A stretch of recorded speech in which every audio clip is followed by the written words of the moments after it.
Have you ever noticed there's a part of you that's always on? It's not anxiety or panic, but more like an internal radar that never completely powers down. The moment you walk into a room, a silent system inside you starts its sweep.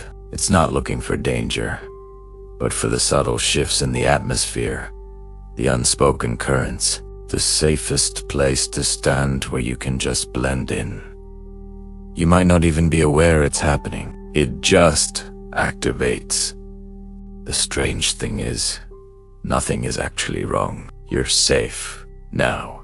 You've moved on from those old situations that taught you to be this way. But it's like your nervous system hasn't fully gotten the message. There's still this deep impulse to stay one step ahead, to anticipate what someone will say before they say it, to feel out potential judgments before they re-ebb and form it.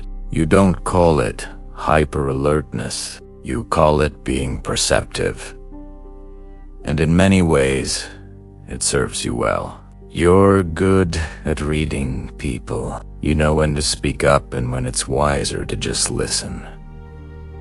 You adapt effortlessly. People probably tell you you're incredibly intuitive, but underneath that skill is something that feels less like a natural gift and more like a survival drill you've practiced for years. You can see it in the careful way you choose your words, how you soften them before they even leave your mouth. You might replay conversations in your head later, not out of self-doubt, but from a learned truth that small details can have big consequences, that a certain look could be misinterpreted, or an innocent comment could be twisted.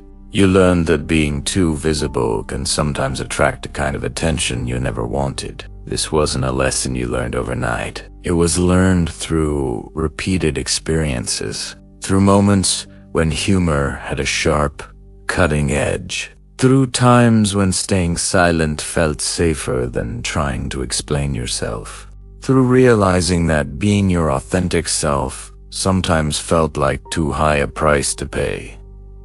You didn't study this. You evolved into it. You mastered the art of being present, but emotionally distant, of blending in without completely disappearing. And that part of you carried it forward into today. If this resonates with you, know you're not alone in this. Thank you for watching, and consider subscribing for more content like this. Years later, you might notice that even in the kindest company, a part of you is still watching, not closed off, but vigilant.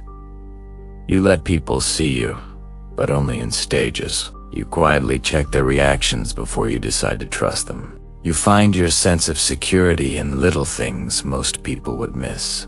This doesn't feel like being suspicious. It feels like being careful, a skill you've sharpened over many years. You might even feel a little proud of how steady you are, how few things seem to shake you, and the resilience you've built.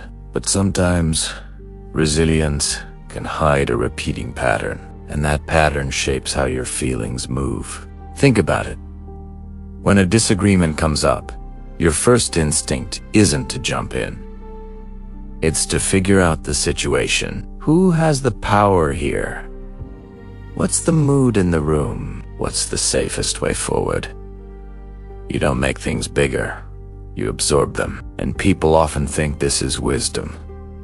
Sometimes it is, but other times it's an old survival instinct that just never turned off. You might find that getting attention makes you uncomfortable, not because you don't like it, but because being in the spotlight used to mean a storm was coming. So you downplay your achievements. You brush off praise. You stay humble, and it feels natural, not like a choice. You might also notice that criticism hits you especially hard. Even helpful feedback can stick with you longer than it should. It's not that you believe it's true, but it triggers an old reflex, that familiar feeling of tension, a sense that you need to fix things right away. You don't argue back. You process it all inside, and that becomes your way of dealing with things. You handle emotional hits in private. You sort through them alone. You rarely let anyone see how deeply you've been hurt. Not because you want to seem tough, but because you learned a long time ago that showing your pain could make things worse. So you stay composed, and that composure becomes a part of who you are. People trust you with their secrets. They depend on you. They think you're unbreakable, but inside, you're still scanning, still noticing, still adjusting.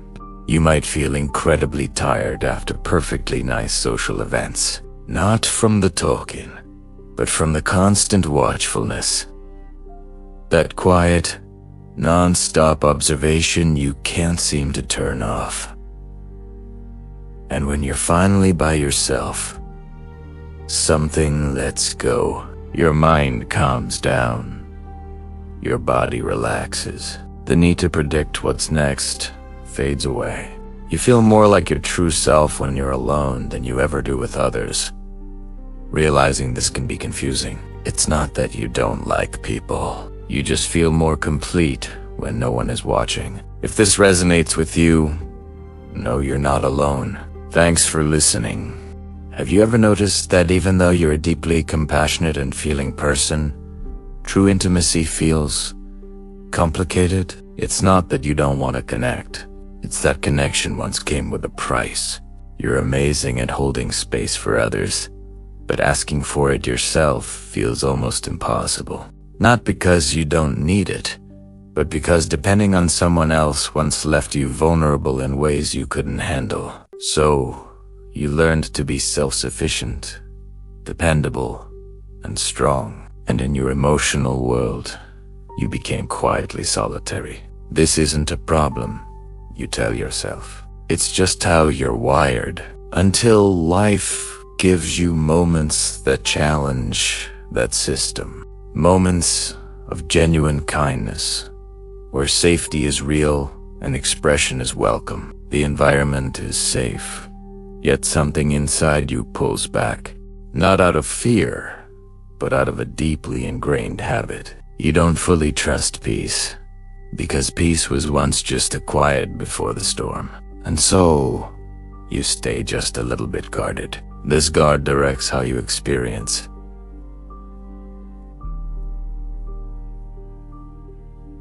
Everything, your feelings, don't burst out. They condense and turn inward.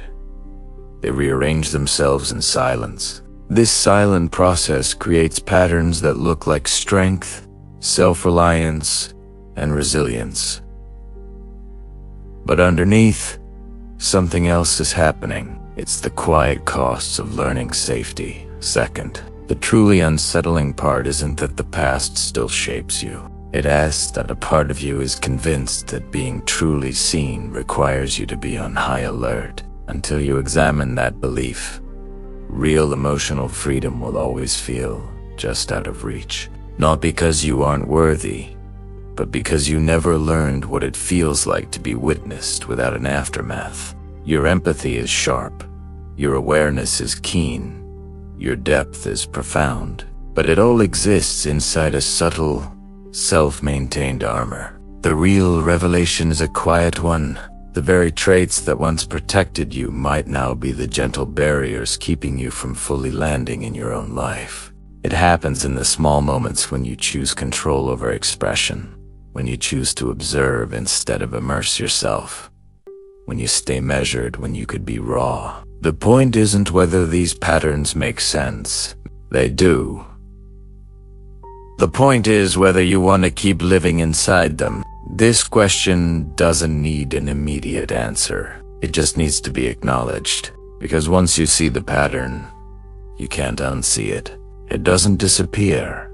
It waits. It waits for you to decide if that old protection is still necessary, or if a new kind of safety can finally be learned from within. This choice isn't a grand declaration.